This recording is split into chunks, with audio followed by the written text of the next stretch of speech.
سلام، كيف دايرين؟ لاباس عليكم؟ كنتمنى تكونوا بخير وعلى خير وبصحه مزيانه ان شاء الله. كنشكر بزاف المتتبعين ديالي والناس اللي كيدعموني بزاف، شكرا لكم من هذا المنبر. الناس اللي مازال ما دايرينش ابوني كنتمنى تدخلوا ديروا ابوني وتفعلوا الجرس باش توصلوا بكاع الجديد اللي كنحط. الراي غيكون كيعجبو الشاب حسني، وكلمه الراي مربوطه بالشاب حسني ولا السميه الحقيقيه ديالو حسني شقرون. تزاد في 1 فيفري 1968 في وهران في حي بومبيطا. هو كان ولد عائله فقيره، باه كان غير سدور، وكان كيتمنى ان ولده ملي يكبر يقرا ويولي شي حاجه في المستقبل اللي تصوفيه هو وعائلته. ولكن حسني كان كيموت على الكره، وكان كيتمنى فاش يكبر يكون لاعب كبير في المستقبل. وعلى حسب الاقوال ديال ولاد حومته والدراري صحابو في حي بومبيطا كيقولوا ان حسني كما كنقولوا حنايا كان كويري كبير وكان كيلعب بالكره مزيان.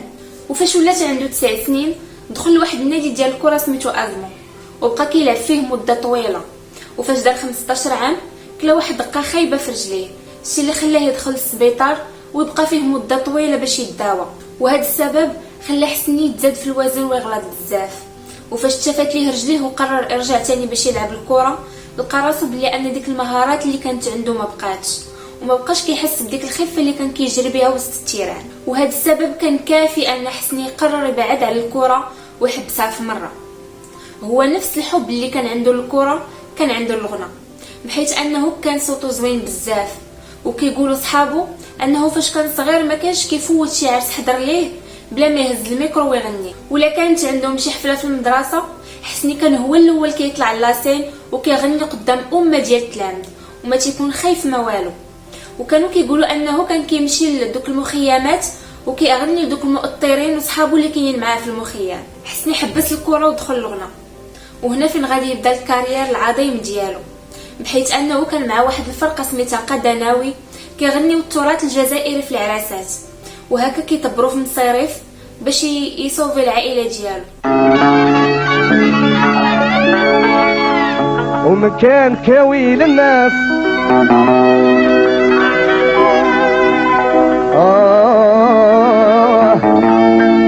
يصبر كي تروح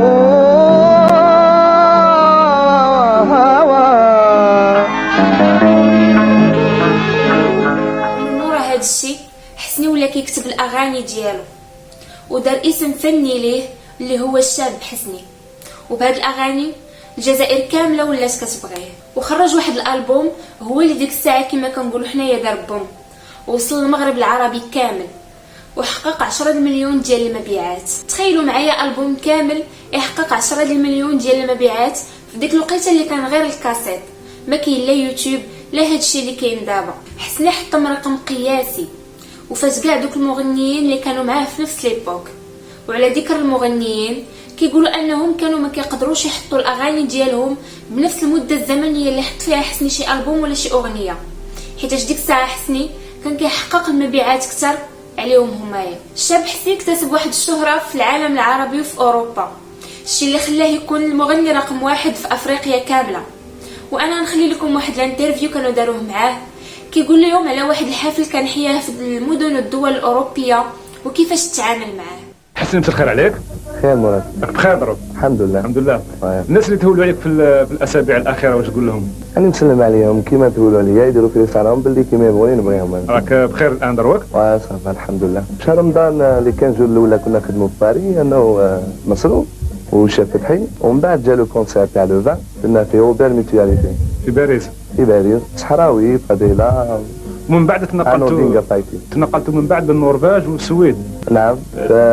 يوم العيد بالذات لافاي كنا في ستوكهولم. وكيفاش كان رد فعل الجمهور تماك مادام اول مره دخل الراي؟ ما كان ساميت اريفي وما امنتش ديجا، وقعدت سقسيت المناجر تاعي وقلت له سلمى مناجر تاع صحراوي فضيله وزوانيه. قلت له نديري باللي الراي تاعهم وسمحنا فيهم ومن بعد جيناهم. كيفاش هذا؟ باسكو سيطرو هبال بزاف. كيفاش هبال؟ كثر من باري كثر من لافرونس كاع يبغوا الراي يتشوفك ديدي واي يعرفوا غير ديدي وخالد وصالح. وانت راك مآمن يعني هذا الشيء اللي تعيشه الان ولا ماكش مآمن؟ سي كومون دي مومون جو لو في اني عايشه ونحسه ما يوقع لكش ما يوقعلكش خطرات تقول باللي بالك راني نوم ولا بالك سي بابا ها ديال زيماج نقول يا تحسب تاع بوناني وبهكا فهو كيتعتبر نجم عالمي ما فيهاش شك. اول البوم ديال الشاب حسني الله يرحمه كان مع الشابه الزهوانيه في 1986 وكان سميتو البراكه. ومن مور هذا الالبوم حسني بدا كيضيف اللمسه ديالو على الاغاني ديالو، بحيث كي كتسمع شي مورسو ديال شي اغنيه كتقول هذا راه حسني. هو كان كيغني بزاف على لامور وعلى دوك المشاكل اللي كانوا كيطراو ليه في حياته، اللي بزاف ديال الناس والشباب كان طاري لهم بحاله. وغير كتسمع شي اغنيه ديالو كتقول راه حسني كيغني عليا في هذه اللقطه.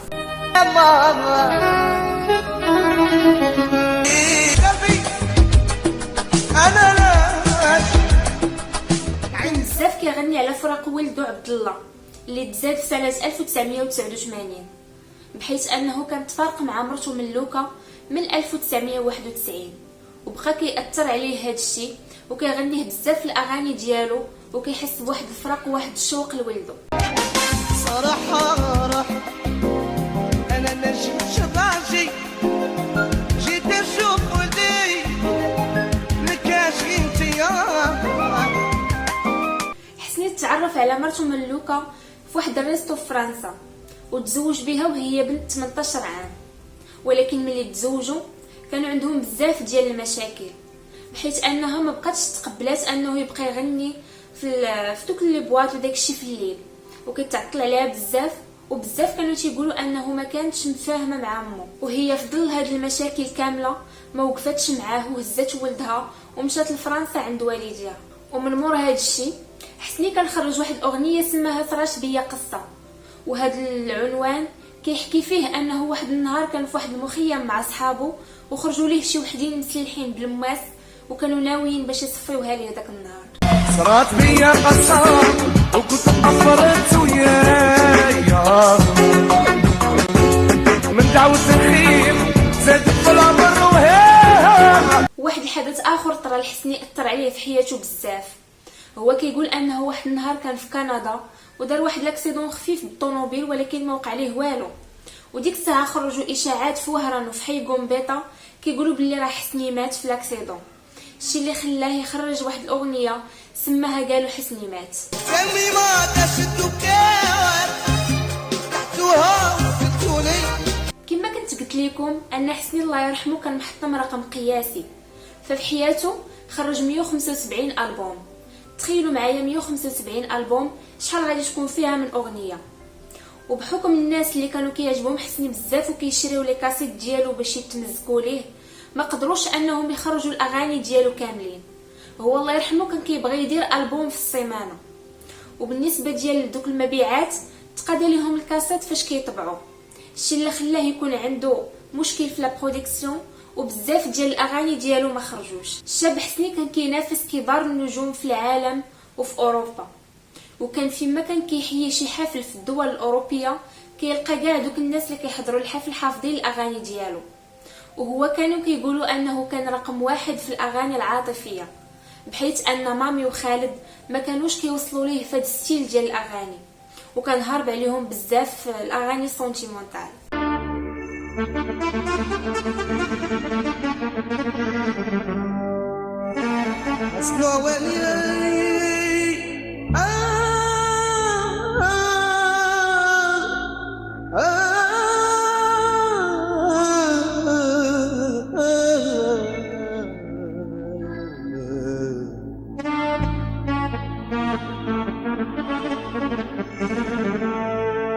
لدرجة أن الأغنية ديال البيضة مونامور كانت عندها أكثر من 125 مليون نسخة وتباعت في كاع الدول العربية والأوروبية. ومن الأغاني اللي نجحوا ليه تاني بزاف هي راني خليتها لك أمانة. راني خليتها لك أمانة تهلا فيها لا تقبلها. بين الشخصيات الرئيسية في قصة حياة حسني هو أخوه العرش شقرون، كان مساندو بزاف وكان كيوقف معاه بزاف في المشوار ديالو الفني، وهو اللي مشى معاه حتى قنعوا باه باش يبدا الغنى، حيت باه كان كونطخ ان حسني يغني، وكان كيمشي معاه بزاف ديال الحفلات، وهو اللي كتب ليه بزاف ديال الاغاني، منهم ما تبكيش وليده مكتوبي. ملي مات العرج حسني تأزم بزاف، ولا كاع بحال شداتو ديبرسيون، ولا ما كيخرجش من الدار، وديما كيتفكر فاش كان على فراش الموت. مسكين قال ليه تهلا في راسك ورد البال راسك بزاف، بحال كان عالم بلي ان اخوه غادي يموت مغدور وغادي يموت بالرصاص. حسني الله يرحمه كان مأثر بزاف بفراق ولده، وخرج عليه اغاني كتار كيعبر فيهم على داكشي اللي كيحس ونفسيته اللي مأزمه من جهه ولده. حسني كما كيقولوا الجزائريين كان مولا خير، وكان عزيزين عليه الفقراء، وكان كيبغي يدير بزاف ديال الخير معاهم، وهذه شهاده كيشهدوا ليه بها كاع صحابو في حي قنبيطه، ومنهم مول القهوه. هاد مول القهوه كانت عنده واحد القهوه في حي قنبيطه، وكان حسني كل نهار كيجي كيتقهوى فيها مع الصباح، وكيعاود ان الناس كانوا كيجيو عنده من جميع الولايات في الجزائر غير باش يتلاقاو معاه. وكان عنده واحد البيار في الداخل ديال القهوه، كانوا الناس كيجيو كيميزيو الفلوس وما كيلعبوش كاع، ما كيعرفوش البيار غير باش يجلسوا تمايا حتى يتلاقاو مع حسني. حسني شوف مولا خير، حسني كان يبغي المساكين، ما يبغيش صاحب الدراهم، ما يبغيهمش، كان يبغي المساكين. على بالك كان المساكين هاني تستفو تاع سبلاشان تاع كسره واش بيك، هو مين يخرج يجبد 5 ملايين ولا 6 يجبدها وبدا يعطيهم طاق طاق طاق طاق طاق هاكو، راك فاهم؟ حسني مولا خير ما كاش، كان يبغي المساكين. مين يوقف غير في القنطه هنايا ولا هنا عند الباب هنا تاع القهوه واش بيك، امها تجي واش بيك. على بالك كانت عندي افون، كانت عندي صاله تاع بيار هاك تشوف فيها. اما لا الناس كاش ما تعرف بكري كتلعب بيار، ما تاماش غير باش يشوفوا حسني واش بيك، غير باش يلعب البوله هذيك، البوله هذيك هي قيصه. لدرجه ان القهوه تسمات بقهوه حسني، وهي باقا لحد الان في حي قنبيطه في وهران. وهو الله يرحمه قد ما كان الجمهور ديالو كيبغيه وكيحترمه، حتى هو كان كيبغيهم وكيحترمهم، وكان كيغني بزاف على لا جونيس وعلى الفقراء، حيتاش حتى هو كان منهم وكان كيحس بهم. كان كيدير بزاف ديال الخير، كيشري الدواء للمرضى، وكيصرف على بزاف ديال العائلات اللي محتاجه. يعني كان كيجي يحفف هنايا عنده كيدخل ان سوغيغ ما كاش، مع سبحان الله على بالك ربي شيدي ورده يشمها توجور. ولا ديسكسيون الى دور بولا يموت على البولا، لدرجه اللي سولتي على حسني فهران يقول لك حسني مولا خير، وكيعاون الفقراء بزاف. وعمرك ولو تسمع اي واحد كيقول عليه شي كلمه خايبه ولو غير بشويه. واحد الحاجه خاصكم كاملين تكونوا كتعرفوها على حسني، هو انه كان كيبغي بلادو بزاف. ففي واحد الظرفيه كانوا كيسميوها هما بالعشريه السوداء، كانوا دخلوا الارهاب بزاف في الجزائر، الشيء اللي خلى بزاف ديال لي زارتيست يهاجروا لاوروبا ويستقروا فيها ويهجروا الجزائر. الا حسني بقى في الجزائر وكيقول للناس ديال الوهران كاملين ان الوهران مأمنه وما كاينش اللي غادي يوصلهم. الناس اللي كانوا كيعرفوا حسني وكيجلسوا معاه بزاف كيقولوا انه كان مهدن وما كانش كيتعصب بزاف، والضحكه ما كانتش كتفارق الوجه ديالو، و80% ديال الهضره ديالو كانت على الكره، الحلم ديالو اللي ما تحققش.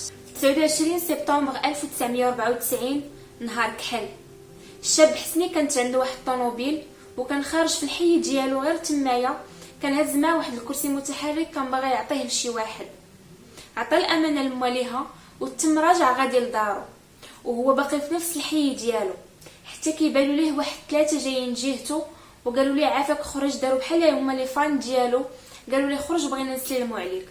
حسني مسكين ما كانش متكبر وخرج من الطوموبيل ديالو مشى عندهم باش يسلم عليهم. واحد فيهم عنقوا وجوج الاخرين كانوا هازين معاهم فراده، واحد تيرا ليه في راسو والاخر تيرا ليه في عنقه، تيراو فيه حسني مات ديك الساعه في البلاصه.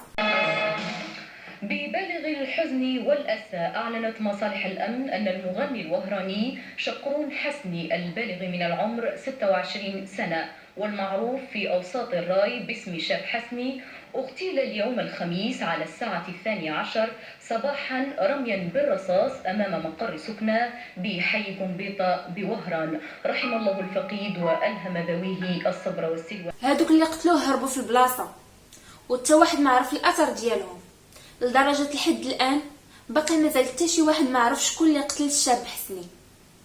وهران تقلبت فاعله على هذاك النهار، كاع الناس وكاع لي فان ديال حسني كلشي خرج للزنقه وكيقولوا واش بصح حسني مات. كاين فيهم اللي كاع خرج كيقلب على دوك اللي قتلوه، ولكن للاسف ما لقاو حتى شي واحد. الشاب حسني لحد الان هو باقي حي في عقول كاع الناس، لدرجه ان جميع لي جينيراسيون كيعرفوه وكيتصنتوا الاغاني ديالو. بحيث الا جبت شي واحد مزيود في 2004 وقلتي ليه واش كتصنت للشاب حسني ولا قول لي غير اغنيه من الاغاني ديالو، غادي يكون عارفه. كاع الناس بقات فيهم الطريقه باش مات حسني، والجنازه ديالو داك النهار مشات فيها وهران كامله، وهذا كيدل على الحب ديال الناس لحسني.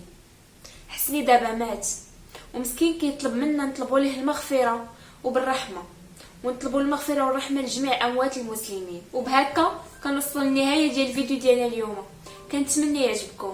ما تنساوش كيف ما كنقول لكم ديما تدخلوا الانستغرام وتابوناو فيه، راه كنكون فيه يوميا. كنبغيكم بزاف، تهلاو في راسكم حتى نتلاقاو في فيديو جديد وقصه جديده ان شاء الله. السلام عليكم. شاك فوا اللي تهضر واللي تشكر حسني يا نزون لي بارول تقول لك لو جور دو بارول اللي تقوله هو اللي راه توشينا بزاف، ولو ستيل اللي راك فيه اللي راه توشينا. انا جيساي سان اكزومبل، رحت للسيرون هذا الموسو تاعهم بصح ما عرفتش توجور المكلان تاعي، قاعد غير توجور في الحب، في المشاكل تاعنا تاع لي جون، والحاجه نقولها اللي يفهموها كاع، ماشي غير قاري يفهمها ولا ماشي قاري ما يفهمهاش، غير كاع يفهموها. وماذا بيا ما نصعبش عليهم باسكو كاع الحاجه اللي تجي من القلب يقول لك انت شاب. تظن باللي الفراق راه بزاف ولا كيفاش؟ الولد سهل وفاهم على قلت عنه مرات. ولدي راه لهيه ولا انا راني هنا. الله جيري بلادي بلاد فيها والدية، فيها صحابي اللي ما نجمش نروح نخليهم، فيها الأحباب كي خوتي كيما نتوما. علاه انا غادي نروح ونلقى واحد سمو مرات يهضر معايا كل شيء؟ لا. جو ماتوندي با باش يقول احسن مات. هذيك كاع ما تشنقها. سيرتو اللي غادتني توشاتني باسكو انا هنا فاهم ندور يشوفوني تو لي جور يشوفوني نفوت و شي بوبيلار الحمد لله، نتحقق مع الناس شوي سامبل يا بامي با سامبليسيتي. انا حكمت هذا ميثود شفت الناس اللي تبغيني صحيح شفت الناس اللي تبغيني مع اللي طلبوا الهضره. كنت انطات جافي با داكسيدون، ما كنتش مريض، كنت نوزن 92 لا يبارك زعما كنت ندير ما سمع. هذه كان هذه انا مريح في الدار واستمتع ما في الدار حليت ما بقى وصلت ولا كل شيء.